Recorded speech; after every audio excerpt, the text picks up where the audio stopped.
Hi, my name's Erica and my friends call spirituality space magic. So I started getting into spirituality around junior year of high school, and since then it's definitely had its ups, its downs, and has not been anything like the Instagram aesthetic. Speaking of Instagram, you should follow me on it because I post lots of poetry and really cute selfies that you should check out. But if you're interested in my personal spiritual journey or getting some tips for your own spiritual journey, then please keep watching this video. It of course comes with a disclaimer. This is my personal spiritual journey and I am in no way, shape, or form telling you that you're doing your spiritual journey wrong. Religion, spirituality, mindfulness, whatever word you decide to call it, it is your personal practice, it is your journey, it happens on your own time with what's best for you, and so your experience may be completely different than mine. I just want to share my experiences so that people getting into spirituality or wanting to know where to start or wanting to see what it's all about and all its benefits have something to go to.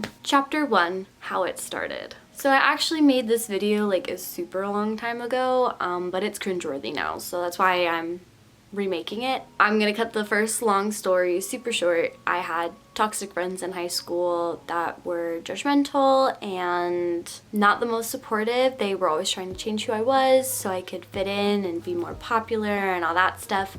So sometime between sophomore and junior year, I decided to cut those people off, and I was really sad about it. One of them was the person I consider my first love, and so I was sad, and I just vividly remember picking up an amethyst crystal that I got when I was like 5 or 6 in Canada and just being like, I'm gonna try meditating. I'm just gonna do it because these people who would think it's weird are no longer in my life to tell me that it's weird, so I'm just gonna do it. The reason why I had that crystal or even knew about meditation was because, you know, like they always say, like, since I was a child, I was into rocks. Like, I had a rock collection when I was a kid, and I've always believed in fairies, and I've always questioned what's above and what the meaning of everything is, and blah, blah, blah, blah, blah, all that good stuff. So I've always been interested in it. I had just never been brave enough to actually try it or implement it into my life. But, you know, those judgmental people were gone. And so it was time. So that first experience meditating was probably the most powerful meditation I've like ever had still to this day. Basically, I felt it all. Like, I felt that really serene sense of calm that they say washes over you. I felt like the tingly sensations that happen when you get into a deep meditative state. I was seeing lights behind my eyes. I was the whole shebang, and I just remember vividly hearing like love. Like, the answer is just love. More love, love, love, love, love, love. Like, all I kept hearing was just love, and that everything will be okay because love. And it was a really powerful experience for me, and I immediately got like a little leather bound notebook that I had laying around and just wrote everything down and decided that I was going to track or write down all my spiritual experiences because I wanted them in one place, and they were powerful and they were special to me. After that, I just became an even bigger sponge of information. I started watching Ataraxia, I hope I'm pronouncing that right, Claire Michelle, all the spiritual YouTubers, just trying to soak up as much information as I can, learn as much as I could. I got all the tarots, I got all the crystals, all the pendulums, like I got everything because I was just super into it and it made sense, and I continued to meditate and I continued to have like these like experiences. Like, I just kept experiencing things and things just made sense and felt right when I was using the tarot cards or when I was sitting with these crystals and just meditating. Like, that's just what was working for me. Chapter 2, Ghosts, Witchcraft, and College. So my freshman year of college, I just did the random housing thing. I didn't try and find roommates. I at that point was into spirituality enough to just be like, I'm gonna just leave it up to the universe and see who I get, which I'm super glad I did because I just got paired coincidentally with 2 really spiritual people, like just without trying, and it was super fun. One of them was like a medium and could see spirits, and that was fun, was super into tarot. She is a practicing witch, so I got to learn a lot about like the witchcraft side of things. We would always talk about crystals together and go crystal shopping and talk about ways to practice in the dorm room since candles and incense weren't really allowed. And then our other roommate, she wasn't like a practicing spiritualist or whatever. She didn't like collect crystals or anything like that. She just like seemed to know things. Every time she sang and played ukulele, like you could just feel it, that she was like, there's something about her. But I did feel like my practice was faltering a little bit. I'm a water baby. I love water. I'm a Pisces. So back home, like in high school, whatever, like for full moon rituals or just for like cleansing in general, I would take a bath. I would take a really long hot shower and do rituals there, or I would do meditations and journal work like in my bed in my room, and it was totally felt super safe to me because, you know, it was my room, it was my space that I had my whole life, and there was no one else in the room with me. But when you have a dorm, there's always someone in the room with you. Like, I just didn't really, it took me a while to feel comfortable with those girls. We had some issues, you know, of like not being good friends and then being good friends, and that's just because we were all dealing with our own stuff and own transitions. And then there was a bathtub in my dorm, but I wasn't about to use it, you know? I was having difficulty figuring out how to practice. I was taking advantage of my alone time when I was in the dorm to do work rather than like spiritual work, and I do a lot of spiritual work at night because that's when it feels right to me to do. At nighttime there were always people in the dorm, and then during the day I had to do work, and schoolwork, and so then there weren't allowed to be candles, and there wasn't allowed to be incense and all that good stuff. So, you know, I still read tarot, I still read people's birth charts because like that was a fun party trick. But when it got to like the core of like what spirituality is to me and like what you get out of spirituality, I couldn't do those practices. Chapter 3, nothing but a pencil. So then sophomore year of college, I moved off campus and I moved in with my best friend and a girl who no longer friends with, let's just leave it at that. There was no bathtub, unfortunately, so still no bath time rituals.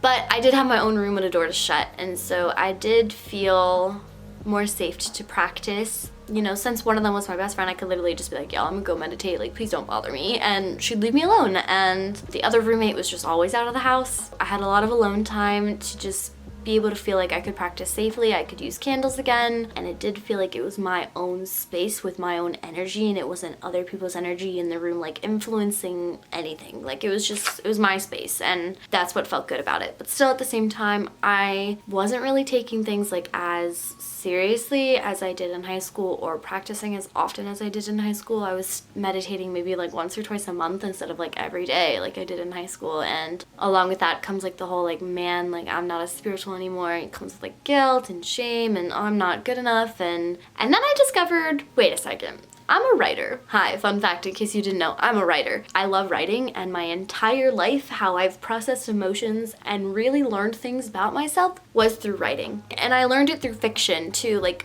through characters. Like my characters would teach me things about myself that I didn't even know.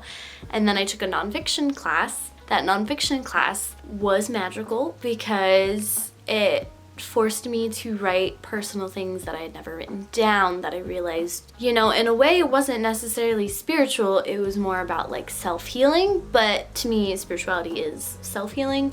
And then I took a second nonfiction class that introduced me to a new technique of writing called proprioceptive writing, where it's basically just really deep introspective writing. And then I discovered automatic writing, and I started typing on my computer with my eyes closed and just really getting into that. Writing was my strong suit. Writing was how I always learned about myself, so I'm going to use it now to actually learn. I'm going to intentionally use it to learn about myself. Just the stuff that comes out of that is magical, is pure, is spiritual. And so I learned new techniques and new ways to be spiritual that weren't necessarily Instagram or weren't necessarily the techniques that are all over YouTube. And it became more about self-care and self-help and self-love than it was about spirituality, if that kind of makes sense. In the other sense of like traditional spirituality, of like using the tools and the crystals and all that stuff, I really wasn't meditating with my crystals anymore. I still wasn't really using incense. I wasn't reading tarot as often unless someone asked me to, or unless I really felt like I needed it. Chapter 4, minimalism and spirituality. So I found that as I got more spiritual, I was more aware of sustainability and more aware of minimalism.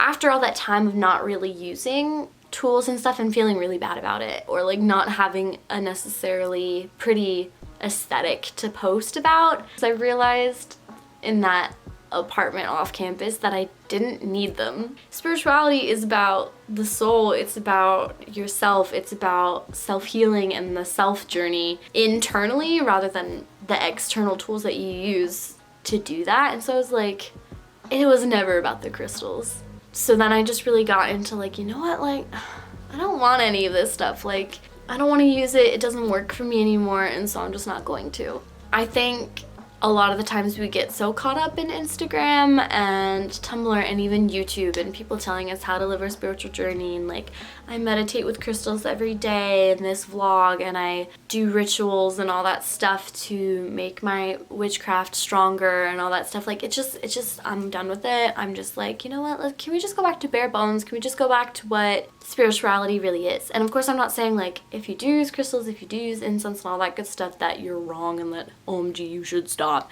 Because it works for you, then it works for you, and if it makes you feel empowered, then it makes you feel empowered. But for me, I was finding that it wasn't making me feel empowered, it was making me feel pressured.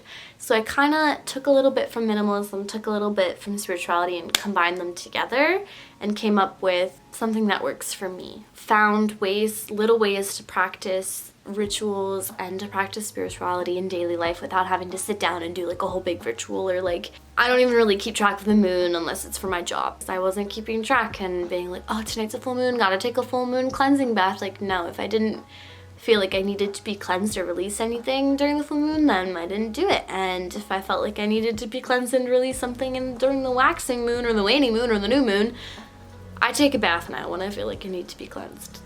To me, now it's more about me and my practice and not what everyone tells you should be doing, but rather what my heart is telling me I need to be doing. It's a lot of shadow work. It's a lot of really getting down to like where I need to heal and then forcing myself into uncomfortable situations so that I can heal. It's more about, rather than like working on just myself, it's working on my relationship with everyone around me and the world around me. A lot of it is acceptance of who I actually am and not who everyone wants me to be, and what I actually want out of life rather than what society tells me I want out of life. And it's an ever-growing journey. Like, even 5 years after being spiritual, I still haven't necessarily released all these like things that spirituality promises to release. Like, I am not free from societal judgment. I am not free from caring about what other people think, and that's completely natural, and that is like a lifelong journey. So don't expect everything to be cured in like a year or two, because it's a journey. And now I just feel like I'm going off onto a tangent.